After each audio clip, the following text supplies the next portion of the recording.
Halo teman-teman, ketemu kembali, ini sudah video ke-6. Oke, kita akan lanjut pembahasan kita, bagaimana peranan capital untuk bisnis dan juga bagi pemilik modal atau pemberi dana ya. Ini saya akan ulas dulu berdasarkan fungsinya untuk bisnis. Jadi seperti yang teman-teman tahu ketika project butuh dana, biasanya yang didananya apa? Satu, operasionalnya. Operasional mencakup apa? Production cost, lalu salary, salary itu gaji orang-orang yang mengerjakan itu, maintenance, khususnya untuk project-project yang bersifat teknologi. Lalu, untuk cakupan yang lebih tinggi, sebenarnya sudah saya singgung juga tadi bahwa, fungsi modal itu bisa untuk penetrasi pasar, capturing the targeted market.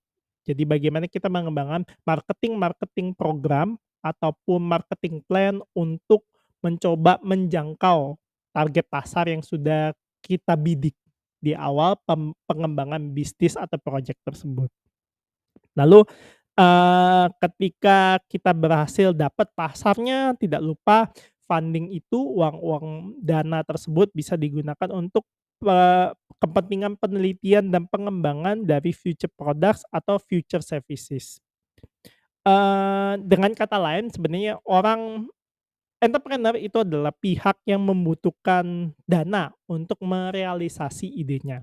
Jadi saya tulis di situ warna hitam ada business is of the party atau pihak yang kekurangan pendanaan.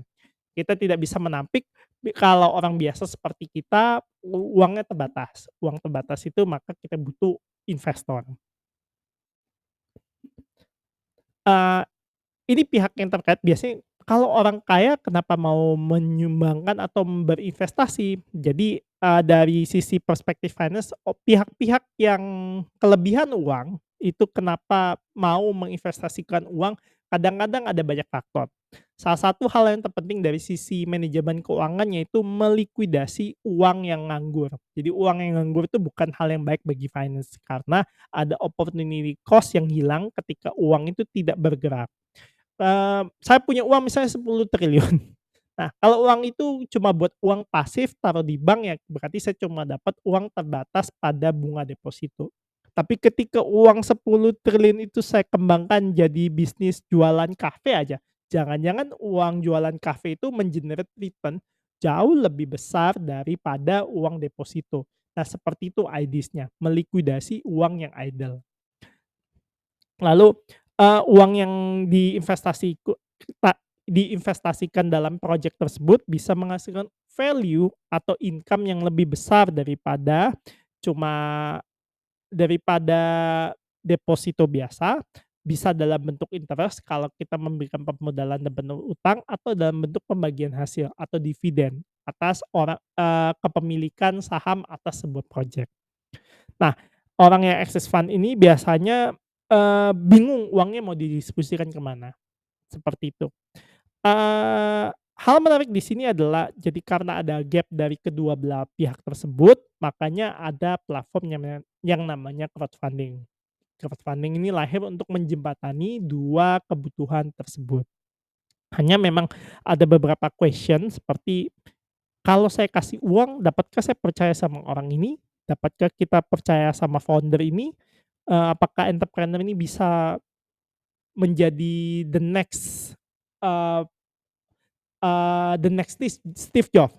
Kita nggak pernah tahu. Jadi ini juga pertanyaan dari perspektif investor.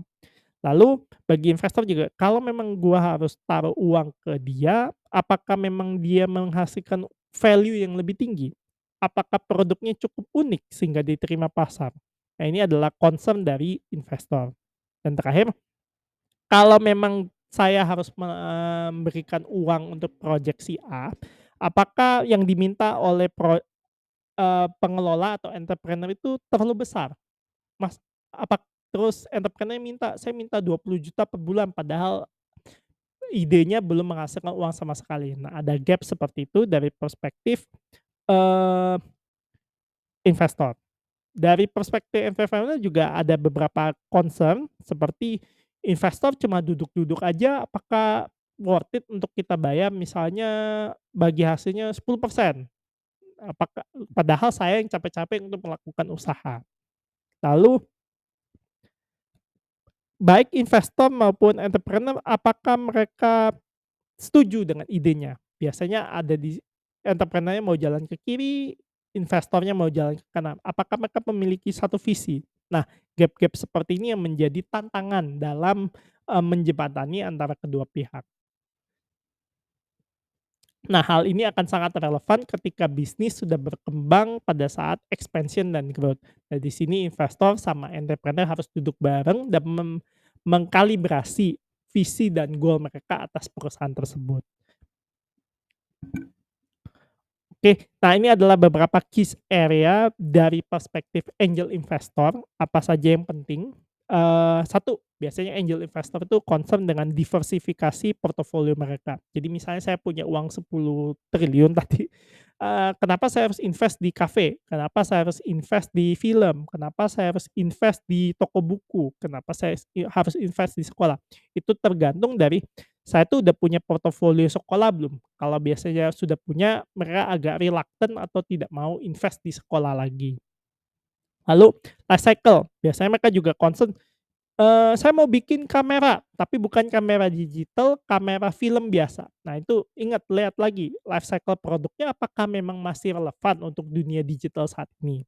Di situ penting ya. Lalu deal flow ini lebih melihat, chemistry antara investor dengan entrepreneur. Oke nggak ini entrepreneur? Bisa dipercaya nggak? Paparannya masuk akal dan cara penyampaiannya baik nggak?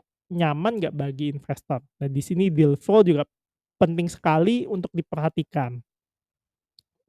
Nah, hal yang menarik di sini adalah kadang-kadang angel investor itu juga membawa yang namanya smart money. Smart money itu adalah capital dan juga networking dia. Nah, orang-orang yang punya uang itu memang punya network dan bisa mengkonekkan ke beberapa, bisa supplier, bisa calon konsumen dan macam-macam. Nah, akses network ini yang kadang-kadang menjadi salah satu nilai positif sendiri yang diincar oleh entrepreneur untuk mendapatkan angel investor yang terkenal di dunia. Lalu kadang-kadang juga, ada angel investor yang sifatnya projeknya personal buat dia. Kadang-kadang ini value, bisa agama, bisa keluarga, macam-macam. Jadi ini sangat subjektif ya. Kalau kita lihat dari contoh film project The Chosen itu mungkin kadang-kadang orang invest ke situ karena sifatnya personal. Lalu terakhir adalah pitch, presentation, dan teknologi. Biasanya di sini, eee, dicari titik temu antara investor dan entrepreneur.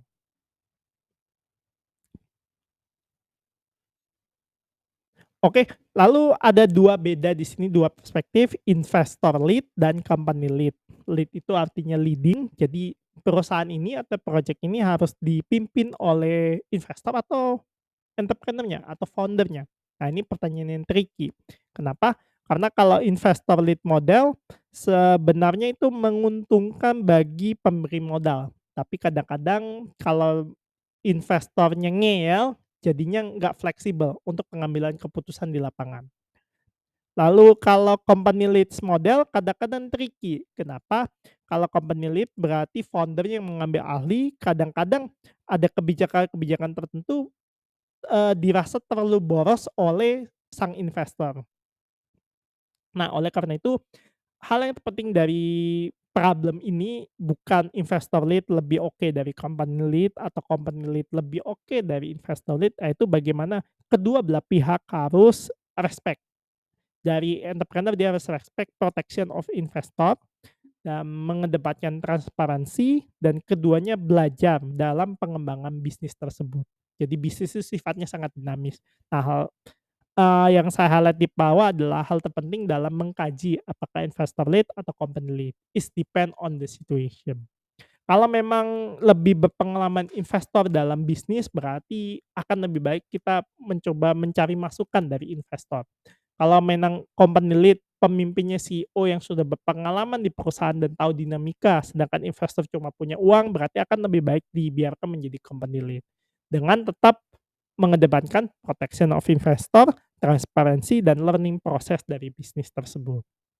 Oke, eee, kalau teman-teman tertarik melihat bagaimana, studi kasus bisnis dan gagal dan cukup sensasional di dunia, teman-teman dapat melihat bagaimana WeWork dan SoftBank. WeWork di-founder oleh Adam Neumann, sedangkan investornya adalah SoftBank. Nah, kalau teman-teman dapat melihat banyak dokumentari tentang itu, bagaimana, dinamikanya antara investor dan founder. Oke, saya cut sampai di sini, kita sudah sampai di 2 bundaran terakhir. Di video berikutnya saya akan membahas benefit dari crowdfunding. Terima kasih.